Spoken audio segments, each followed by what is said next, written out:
Hello दोस्तों, बहुत बहुत स्वागत है इस वीडियो में आपका। सबसे पहले इस वीडियो का टाइटल देखकर आप में से बहुत सारे लोगों की खुशी को मैं समझ सकता हूँ। वो खुश हो गए होंगे कि आज तो चलो ऑप्शन बग के बारे में हमें कुछ बहुत अच्छा जानने को मिलेगा। अच्छा जानने को ही मिलेगा। अपनी खुशी को संभाल के रखिए। तो आगे वीडियो में जाने से पहले मैं सिर्फ आपको ये बता दूं कि ये वीडियो जो मैं बना रहा हूँ इसका मेरा कोई ऐसी सोच नहीं है कि आपको मोटिवेट करने के लिए या डीमोटिवेट करने के लिए या बुराई करने के लिए या अच्छाई करने के लिए। मेरा काम है यहाँ पर आपको बताना कि सच्चाई क्या है, आईना दिखाना। उसके बाद में जो भी डिसीजन है, क्या करना है क्या नहीं करना है, कैसे करना है, वो सारा डिसीजन आपका अपना है, ये आप जानते हैं। मेरा काम है ये बताना कि जो चीज़ें हैं, कई बार ऐसा होता है हमारी जो निगाह से छूट जाती हैं वो चीज़ें, या हम चीज़ों को उस तरह से नहीं देख पाते।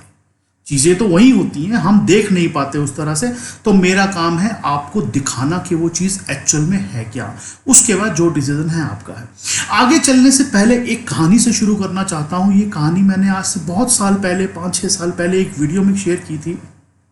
इस कॉन्टेक्स्ट में भी वो बहुत ज़रूरी है। बहुत सारे नए लोग जुड़े हैं हमारे साथ में, तो हो सकता है उन्होंने ना सुनी हो। तो वो कहानी ये है कि एक जो नेताजी थे, नेताजी की जो है डेथ हुई। तो डेथ होके वो ऊपर पहुँचे जहाँ स्वर्ग नरक का फैसला होता है। तो वहाँ उनसे पूछा गया कि हाँ जी, आप स्वर्ग में जाना चाहते हैं कि नरक में जाना चाहते हैं। अब ऐसा सिस्टम, वैसे मुझे तो पता नहीं ऐसा होता नहीं होता कि वो पूछा भी जाता है, लेकिन कहानी में तो हो जाता है। तो उनसे पूछा गया कि आप स्वर्ग में जाना चाहते हैं कि नरक में जाना चाहते हैं, आप तो आ गए हैं आप यहाँ पे। तो वो नेताजी थे तो इंटेलिजेंट भी थे थोड़े से। वो कह रहे जी मैं ऐसे फैसला कैसे कर सकता हूँ। आखिर में अगर आप मुझे चॉइस दे रहे हो तो मेरे को तो पहले जानना है ना स्वर्ग कैसा है, नरक कैसा है। तो पहले तो उन्होंने सोचा कि स्वर्ग में ही चला जाता हूँ, क्योंकि सारे कहते हैं स्वर्ग में जाना चाहिए। लेकिन उन्होंने सोचा पहले एक बार देख लेना जरूरी है, जब चॉइस मिल ही रही है तो देख लेते हैं एक बार। तो उन्होंने कहा जी मुझे आप दिखा दो दोनों चीज़ें, तो मैं दोनों चीज़ें देख के डिसाइड कर लूँगा कि मुझे स्वर्ग में जाना है कि नरक में जाना है। तो जो वहाँ पर जो अथॉरिटी थी उन्होंने कहा जी इनको लेके जाओ और दिखाओ पहले आप इनको क्या है, दोनों में से चॉइस करनी है इनको। तो जो दिखाने वाले थे वो उनको स्वर्ग लेके गए। अब स्वर्ग में लेके गए तो स्वर्ग में देखा उन्होंने, बड़ा फर्स्ट क्लास माहौल था, एकदम शांति थी, कोई दिक्कत नहीं थी किसी तरह की। सब हर चीज़ पूरी ऑर्डर में थी। लोग अपना मतलब आराम से ज़िंदगी जी रहे थे। सब तरफ खुशियाँ ही खुशियाँ थी, कोई दिक्कत नहीं थी। कोई अखबार नहीं छपता था वहाँ पे, क्योंकि अखबार तो तब छपेगा जब कोई खबर हो। खबर तो कोई है ही नहीं, तो सब कुछ ठीक था वहाँ पे। अब नेताजी को लगा यार कुछ गड़बड़ है, इतना सब कुछ ठीक ठीक। और वो नीचे धरती से आए थे, उन्होंने तो एक्साइटमेंट की आदत थी। तो उन्होंने कहा ठीक है भाई, ये भी देख लिया। उन्होंने कहा ऐसा है, मैं चॉइस करने से पहले एक बार नर्क भी देखना चाहता हूँ कि नर्क कैसा है। अरे कोई बात नहीं सर, आपको ले चलते हैं नर्क में। अब वो उनको लेके गए नर्क में। तो नर्क का गेट खुला और अपना नेताजी अंदर गए। देखा वहाँ पर पूरी धमाक चौकड़ी मची हुई है। वहाँ तो ऐसे क्लब चल रहे हैं, बार्स खुले हुए हैं, लोग मार रहे हैं, एक दूसरे को पीट रहे हैं, और आज जबरदस्त 20-20 अखबार छपते हैं वहाँ पे, दंगे हो रहे हैं और ये हो रहा है। नेताजी की तो आंखों में चमक आ गई। उन्होंने कहा ये देखो ये है जगह। बोले ये यहाँ पे कुछ एक्साइटमेंट फील हो रही है, कुछ एडवेंचर है यहाँ पे।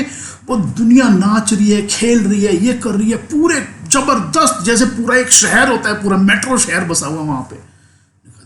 ये जगह है आने की। मैं ऐसे चॉइस कर लेता तो फंस जाता पहले। हम तो धरती में जो आदमी कहता है कि मैं जा रहा हूँ ऊपर, उसको कहते स्वर्गवासी हुआ, वो तो बेकार, तो नीरस जगह है, बोर हो गया मैं तो 5 मिनट के अंदर ही वहाँ पे। वो तो कुछ है ही नहीं वहाँ पे। तो जिंदगी तो ये है, जिंदगी जीने लायक, यहाँ पे आना चाहिए। नेताजी ने कहा जी, जो छोड़ने आए थे उनको बोला कि जी ठीक है मैंने चुन लिया। जी आपने चुनाव कर लिया? हाँ। बोले चुन लिया, मैं नर्क में रहूंगा, मेरे को स्वर्ग में नहीं जाना, मेरे को ऐसी नीरस जिंदगी नहीं चाहिए, मेरे को तो एक्साइटमेंट चाहिए जिंदगी के अंदर, मैं नर्क में रहूंगा। उन्होंने कहा ठीक है जी। नर्क उन्होंने चुन लिया। गेट के दरवाजे, जो दरवाजे थे वो बंद हो गए, नेताजी अंदर रह गए। एक जैसे दरवाजे बंद हुए वैसे पूरी नर्क की फोटो बदल गई। सारे क्लब गायब हो गए, सारे बार गायब हो गए, सारे होटल गायब हो गए, सब गायब हो गए। और उनकी जो पिटाई होनी शुरू हुई, और जो किताबों में लिखा होता है उनको कह रहे आपको तलेंगे, आपको पकौड़े बनाएंगे, आपके ये करेंगे, काटना शुरू हो गए, मारना शुरू हो गया। नेताजी बोले क्या हो गया भाई, अभी 5 मिनट पहले तो सब ठीक ठाक था, या इतना सब कुछ था, एकदम सब जो है गायब कैसे हो गया। ये तो गलत बात है, मैंने जब देखा था तो वो तो दूसरा था, ये तो दूसरा है। तो जो वहाँ का जो मेन हेड था नर्क का, उसने बोला सर वो शो विंडो थी, वो विजिटर्स के लिए बनाया हुआ है हमने, खाली जो यहाँ घूमने फिरने आते हैं ना उनको दिखाने के लिए बनाया हुआ। असली ये नर्क है, वो जो हमने बना रखा था वो विजिटर्स के लिए है, वो शो विंडो है खाली। ये असली नर्क है। एक बार आपने चुन लिया है, अब असली नर्क शुरू होता है। अब आपको दिखाया जाएगा नर्क किसे कहते हैं। ये है नर्क। वो तो खाली हमने उन लोगों के लिए बना रखा जो घूमने फिरने आते हैं खाली लोग। ये है असली नर्क। ये कहानी मैंने आपको क्यों सुनाई है, अब इसका आपको आगे आगे पता चलेगा। ऑप्शन ट्रेडिंग आज का जो टॉपिक है हमारा, वो एक ऐसी जगह है स्टॉक मार्केट में, यहां पे भी उसका असली नर्क उस दिन शुरू होता है जिस दिन आप उसे चुन लेते हो। उससे पहले जो भी दिखता है वो सब शो विंडो है। उससे पहले सब कुछ विजिटर्स के लिए है, लुभाने के लिए, बढ़िया बढ़िया चीजें। क्योंकि वो जो स्वर्ग है जिससे वो देख के आए हैं, एक स्टॉक ले लो, बैठ जाओ, साल 2 साल बाद आराम से आपके पैसे बन जाएंगे, वो उन्हें नीरस लगता है। वो कहते हैं ये कोई जिंदगी है, ले ली, कुछ करने लायक नहीं, कुछ एडवेंचर नहीं है जिंदगी के अंदर यार, कुछ चाहिए रोज देखें हम। वहां पर उनको एक एक्साइटमेंट दिखती है, फिर वो उसको चुन लेते हैं, फिर असली नर्क शुरू होता है। असली नर्क आपके चुनने के बाद ही शुरू होगा। हमारी जिंदगी और हमारी स्टॉक मार्केट एक जैसी है। यहां पर जो भी चीजें सही नहीं हैं, उनका शुरुआती हिस्सा विजिटर्स के लिए, उनका शुरुआती हिस्सा लुभाने के लिए, आपको अट्रैक्ट करने के लिए। 20 रुपए दो, लौट के मार्जिन बन, पूरे मालिक बन जाओ। 25 रुपए का मार्जिन दो, सारा प्रॉफिट आपका। लुभाने के लिए, बुलाने के लिए आपको, आ जाओ आ जाओ। लेकिन जिस दिन आप उसे चुन लेते हो, उस दिन असली आपका नर्क शुरू होता है। ऑप्शन ट्रेडिंग के अंदर हम जब जाते हैं, अब आपको कुछ सच्चाइयां जाननी जरूरी है। मेरे को बहुत सारे लोग भी लिख के भेजते हैं, आप में से भी कुछ लोग हैं कि सर आप हमेशा उसके खिलाफ क्यों रहते हो। देखो ऐसा है, मैं किसी भी चीज के खिलाफ नहीं हूं। पहली बात, मेरे ऊपर काफी बातें बोली गई कि आप इंट्राडे के इतना खिलाफ क्यों हो। कई लोग लिख लिख के भेजते थे आपको समझ नहीं है, आपको करना नहीं आता, इसलिए आप इंट्राडे के खिलाफ हो। आपको करना नहीं आता, उन्हें नहीं पता, अभी वो बच्चे हैं। जितना इंट्राडे उन्होंने पूरी जिंदगी में किया, उतना मैं एक एक दिन में किया करता था, अभी भी करता हूं। लेकिन मैं अपने इस चैनल के ऊपर जब आता हूं, तो मैं वो नहीं बोलता हूं आपको जो मैं करता हूं, मैं वो नहीं बोलता हूं आपको जो मुझे आता है, मैं वो जानता हूं जो 90% लोग करेंगे या कर पाएंगे। मेरा काम यहां पर खाली वाहवाही लूटना नहीं है, मुझे उसकी जरूरत भी नहीं है, आप जानते हो। मेरा काम है आपको सही रास्ता दिखाना कि सही रास्ता क्या है। क्योंकि मैं जानता हूं इंट्राडे ट्रेडिंग हो, ऑप्शन के अंदर ये खेलना हो, इसमें 5-7% तो लोग हमेशा अच्छा करेंगे, आज भी करते हैं। लेकिन 90-95% लोग हमेशा धोखा खाएंगे। तो मेजॉरिटी जो है वो हमेशा धोखा खाएगी। इसीलिए मैं गलत चीज को किसी भी लेवल पे प्रमोट नहीं कर सकता। मेरे पास सैकड़ों ऑफर आते हैं इस चैनल के ऊपर कि आप ऑप्शन ट्रेडिंग को लेकर हमारे लिए कोई वीडियो बना दीजिए, प्रमोशन कर दीजिए हमारी। मैं कहता हूँ काटा है मेरी तरफ से। आप मुझे 50 लाख रुपए भी दोगे, 1 करोड़ भी दोगे, मैं तो भी नहीं बनाऊंगा वीडियो।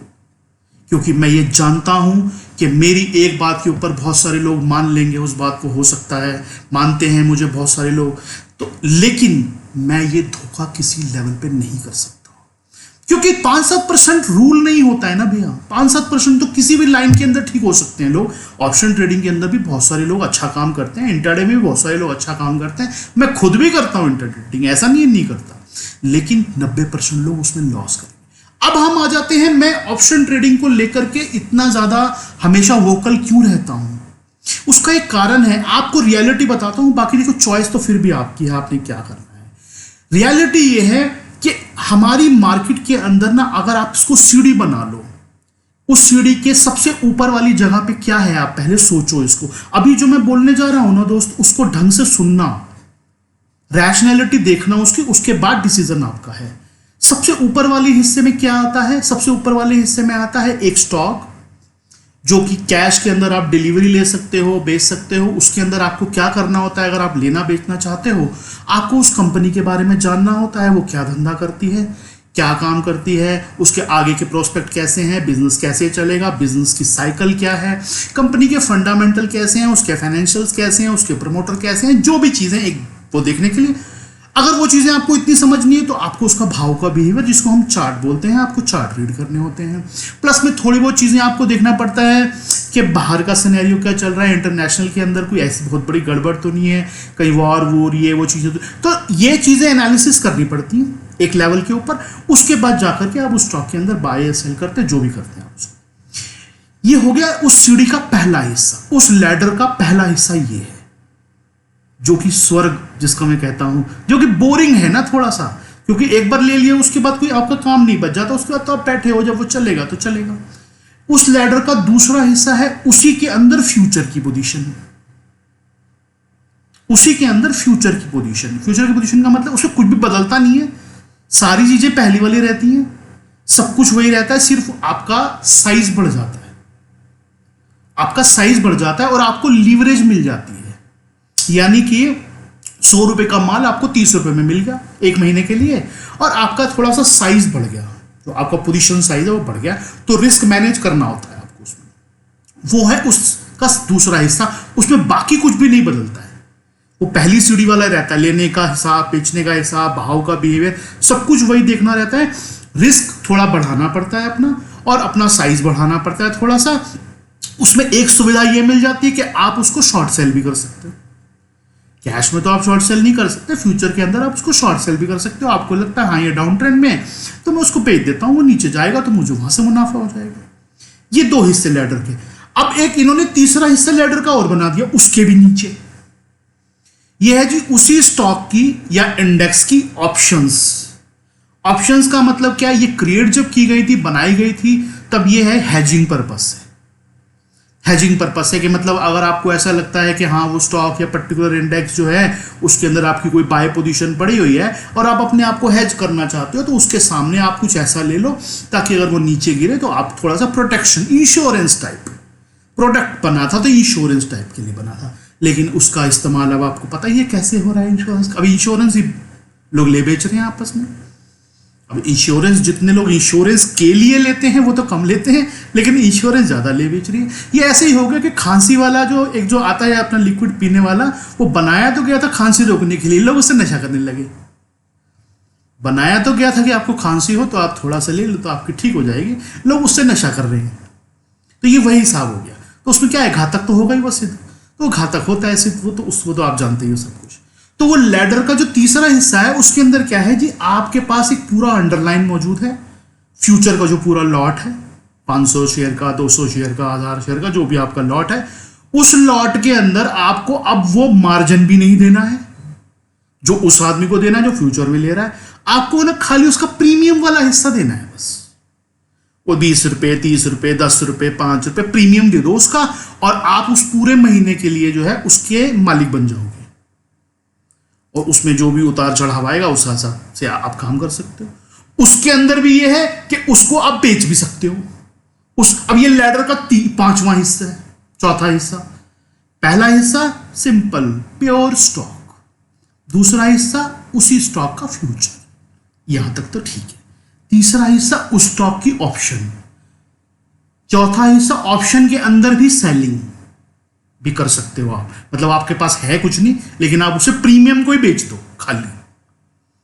पांचवा हिस्सा उसका जब उतरता है उसके अंदर और घातक कर दिया, उसके अंदर कॉन्ट्रैक्ट भी वीकली, महीने के कॉन्ट्रैक्ट की बजाय हफ्ते में एक्सपायर हो रहा है इंडेक्स वाला जो ऑप्शन है।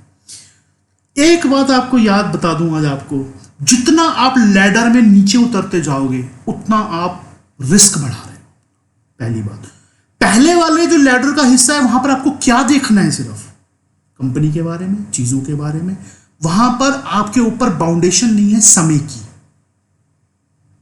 कि आपको इसी समय में आना चाहिए। दूसरे हिस्से में आपको क्या देखना है, सेम चीज, और समय की बाउंडेशन भी नहीं क्योंकि फ्यूचर की पोजीशन है तो आप रोल ओवर कर सकते हो। ठीक है।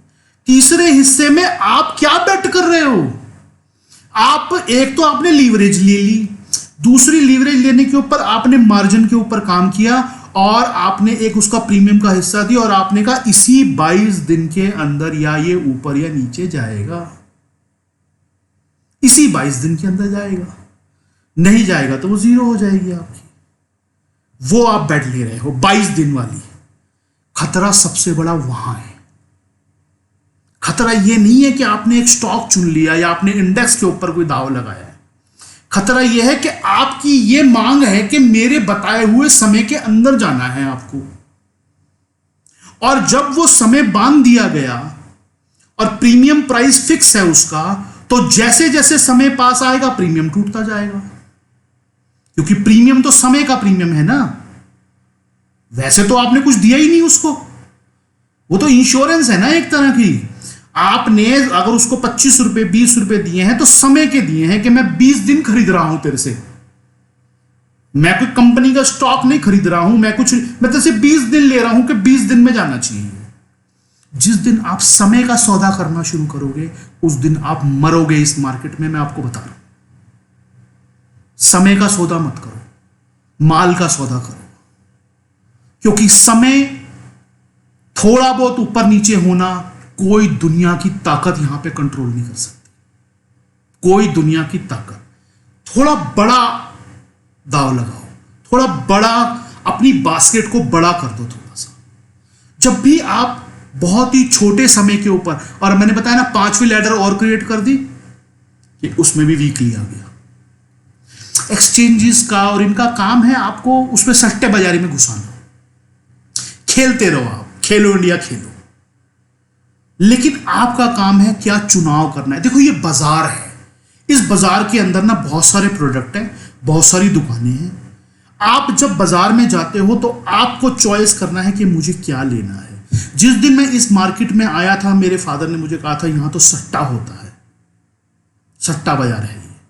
मैंने उन्हें कहा था ये सट्टा बाजार नहीं है, ये प्रोफेशनल लोगों के काम करने की जगह है। कुछ लोगों ने इसे सट्टा बाजार बना दिया है, या कुछ लोग इसे सट्टा बाजार की तरह ट्रीट करते हैं। बस वही चीजें आज आप देख रहे हो सारी की सारी। बाकी सब कुछ ठीक है, लेकिन आपका जो अप्रोच है उसकी तरफ वो गलत है। मैं ऑप्शंस के खिलाफ नहीं हूं, मैं उसके जो सिस्टम है उसके खिलाफ हूं, मैकेनिज्म के खिलाफ हूं। मैं उस चीज के खिलाफ हूं कि एक आदमी, नॉर्मल आदमी जिसके पास कोई लंबी चौड़ी एनालिसिस नहीं है, या उसके पास उतनी ज्यादा कैपिटल नहीं है, या उसका दिमाग इतनी जल्दी चीजों को प्रोसेस नहीं कर सकता, वो आदमी एक छोटे से कच्चे लालच के अंदर जो है यहां पे घुस जाता है, और वो सोचता है कि 20 रुपए की चीज लूंगा 100 रुपए की बिक जाएगी। ये सट्टा है, ये है सट्टा। 20 रुपए की चीज अगर 100 रुपए की हो सकती है तो 20 रुपए की चीज 1 रुपए की भी हो सकती है उसी टाइम में। अगर आपने 1000 रुपए का कोई स्टॉक लिया है, 1000 रुपए का स्टॉक 2000 रुपए उस महीने में नहीं हो सकता ना, ये तो मानते हो ना आप। तो 1000 रुपए का स्टॉक 500 रुपए या 200 रुपए या 100 रुपए भी उस महीने में नहीं हो सकता। वहां पर आपका रिस्क कंट्रोल है। आप फ्यूचर में करते हो तो भी कंट्रोल है, सिर्फ आपने अपना थोड़ा साइज बढ़ा लिया। ऑप्शंस के अंदर प्रॉब्लम जो है ना वो समय की है, आपने समय बांध दिया अपना। जब आप समय को खोला छोड़ोगे थोड़ा सा, फिर भी आपके लिए आसान रहेगा काम करना। और पहले, आज से साल 2 साल पहले 3 साल पहले तक ये होता था कि ऑप्शन जो बायर हैं उनको हमेशा ज्यादा लॉस होता है, आज भी ज्यादा लॉस होता है, लेकिन ऑप्शन सेलर हमेशा प्रॉफिट करता था, क्योंकि ऑप्शन सेलर थोड़ा सा स्मार्ट प्लेयर होता था। उसको मार्केट को ट्रेंड और ये करने में इजी होता था, और वो थोड़ा बड़ी बैट करता था तो अपने हिसाब से मार्केट को चला लेता था। आज की डेट में ऑप्शन बायर भी लॉस करता है, सेलर भी लॉस करता है। क्यों? क्योंकि छोटे छोटे लोग भी सेलर बन गए। जिसको कुछ पता ही नहीं वो कहता है मैं निफ्टी की कॉल बेच दूंगा, इसकी पुट बेच दूंगा, ये कर दूंगा। उनको बेचने में भी अब लगने लगा कि ठीक है यार बेच दो, कुछ तो आ जाता है। प्रॉब्लम यहां पर यह है कि आप प्रोडक्ट को समझो पहले। आप में से जितने लोग ये वीडियो देख रहे हो, मेरे को बताना या नहीं बताना, कमेंट सेक्शन में लिखना या नहीं लिखना, वो आपकी चॉइस है। अपने मन से पूछ लेना दोस्त। अगर आप ऑप्शंस के अंदर काम कर रहे हो पिछले 10, 15, 2, 4, 5 साल से, नेट में क्या कमाया है? मेरी गेम है नेट में। और मैं आपको एक बात बताऊं, मैं जो भी बताता हूं ना, जो भी बोलता हूं आपको, वो मेरा अपना तजुर्बा है। मैं कोई फालतू बकवास नहीं करता जब तक मैंने उसको खुद नहीं टेस्ट किया होता। मैंने जितनी ऑप्शन आप लोग कर रहे हो उससे ज्यादा ऑप्शन कर करके छोड़ चुका हूं। मैं खुद करा हुआ है मैंने अपने हाथ से, और मैं उसकी हर चीज को समझता हूं। मैंने भी अपनी जिंदगी में जब शुरू की स्टॉक मार्केट, सब कुछ किया, कमोडिटीज भी करी, रात को 12-12 बजे तक भी करी, ऑप्शंस भी करी, ये भी करा, वो भी करा। धीरे धीरे धीरे धीरे क्या हुआ, तजुर्बा एक चीज को आ गया कि किन चीजों को करने के बाद कुछ हाथ नहीं आता नेट में। मेरी गेम हमेशा होती है नेट में आ रहा है कि नहीं आ रहा, बीच में तो ऊपर नीचे सब में होता है, नेट में कुछ मिल रहा है कि नहीं मिल रहा। मैंने ये देखा ऑप्शंस के अंदर नेट में भी आप माइनस में होते, क्योंकि टाइम वैल्यू जो है, फिर उसके अंदर आपको वॉलेटिलिटी देखनी है कि कितनी वॉलेटिलिटी हो रही है। कई बार आपकी साइड में काम करती है वॉलेटिलिटी और कई बार आपके अगेंस्ट काम करती है वॉलेटिलिटी। तो लैडर के पहले हिस्से में सिर्फ मुझे 2-4 चीजें देखनी है, दूसरे हिस्से में भी लगभग वही देखना है, तीसरे हिस्से में मेरे सामने टाइम जुड़ गया, चौथे हिस्से में मेरे सामने वॉलेटिलिटी जुड़ गई। मेरे को सब कुछ देखना है उसके अंदर। जितना लैडर में नीचे उतरते जाओगे उतना लॉस बढ़ता जाएगा, उतना ज्यादा रिस्क बढ़ता जाएगा। हमारा ह्यूमन ब्रेन चीजों को इतनी जल्दी प्रोसेस नहीं कर सकता, और क्या होता है, प्रीमियम हिस्सा है वो जल्दी से टूटता है, ऊपर नीचे जाता है। लेकिन क्या है, वो नर्क है, एक्साइटमेंट देता है। 25 रुपए की चीज 250 रुपये हो गई, देख मेरी आंखों के आगे। वो है नर्क का द्वार, वो है नर्क का दरवाजा जो आपको लुभाने के लिए बनाया गया है, जो कह रहा है बेटा आ जा एक बार अंदर, तू एक बार तो आ जा अंदर। एक बार तू अंदर आ गया, अब तू उस जाल से बाहर नहीं निकल पाएगा। वो विजिटर्स के लिए है, 50 रुपए का लो, 500 रुपए का बिकेगा, इसी महीने में बिकेगा। देखा ना पिछली बार बिका था, एक बार तुम्हें दिखाया भी है हमने, वो तेरे पड़ोसी ने कमाया भी था, तेरा दोस्त भी रोज कमाता है, तू भी आ जा। आप गए, आपने जिस दिन चुना, असली नर्क आपका उस दिन शुरू होगा। वो कहानी आपको अब समझ आएगी। किसी भी ऐसी चीज जो सही नहीं है, उसका शुरुआती हिस्सा हमेशा लुभाने के लिए अट्रैक्ट करेगा वो आपको अपनी तरफ, लेकिन असली नर्क शुरू होगा, असली चीज शुरू होगी आपके चुनने के बाद। इसीलिए आप जो भी चीजें सही नहीं है वो बहुत ही चमक वाली दिखती है। जो चमकदार है ना, वो लुभाने के लिए है। अंदर पैकेट खोलोगे हवा निकलेगी खाली। लुभाने वाली चीजों पे मत जाओ, सॉलिड चीज पे जाओ कि क्या चीज सॉलिड है और क्या चीज मेरे साथ में लंबी चलेगी। तो आज का वीडियो मैंने सिर्फ आपको सच्चाई, हकीकत बताने के लिए बनाया है। मेरा कोई ऐसा सोच नहीं है कि आप इसके साथ डिमोटिवेट हो जाओ या मोटिवेट हो जाओ, और मेरी कोई चलती नहीं है कि आप मेरी बात मानोगे, मानो तो अच्छा, नहीं। मैंने अपना तजुर्बा और उस पर्टिकुलर चीज की रियलिटी आपके साथ शेयर की है, बाकी सारी आपके हाथ में है, करोगे तो ठीक। और ऐसा बिल्कुल नहीं कह रहा हूं कि कोई भी नहीं कर सकता। अगर आप उनमें से हो जो इन सब चीजों को हैंडल कर सकते हो, तो पैसा भी अच्छा बनेगा, उसके अंदर बनता है। लेकिन क्या आप उस 5%, 6% में हो? अगर आप हो तो करते रहो बिंदास। लेकिन मैं जानता हूं 95% लोग नहीं हैं और वो बर्बाद हो गए हैं इस चीज के अंदर। इसीलिए मेरा काम है उनको उससे दूर रखना। आज का वीडियो अच्छा लगा हो, इसको कमेंट कीजिए, मुझे लिख के बताइए, दोस्तों के साथ शेयर कीजिए जो इस तरह की चीजों में फंसे हुए हैं। अपनी जिम्मेदारी निभाइए। मार्केट में काम कर रहे हैं, पैसा कमाने आए हैं। आज से 5 साल बाद जाकर के अगर आपकी जिंदगी में बदलाव नहीं आता है कुछ, तो इसका मतलब आपने व्यर्थ कर दिया अपना। रोज रोज को खेलने से, ये कर दिया, ये देख लूं, वो देख लूं, इनसे भैया कुछ नहीं होगा। पैसा कमाओ, वेल्थ कमाओ, दिमाग को सुकून में रखो अपने। रोज रोज वॉलेटिलिटी हैंडल करना ये आसान नहीं है, किसी के बस का नहीं है। इतनी छोटी छोटी चीजों पे जिस दिन दाव लगाना शुरू कर दोगे या लगाओगे ना, हमेशा नुकसान में रहोगे। ये तजुर्बा है, मानना ना मानना आपके हाथ में है। वीडियो कैसा लगा इसे लिख के जरूर बताइए, दोस्तों के साथ शेयर कीजिए, लाइक का बटन दबा देना अगर अच्छा लगा हो तो। अगले वीडियो में फिर मिलता हूं आपके साथ। बहुत बहुत शुक्रिया, धन्यवाद, नमस्कार।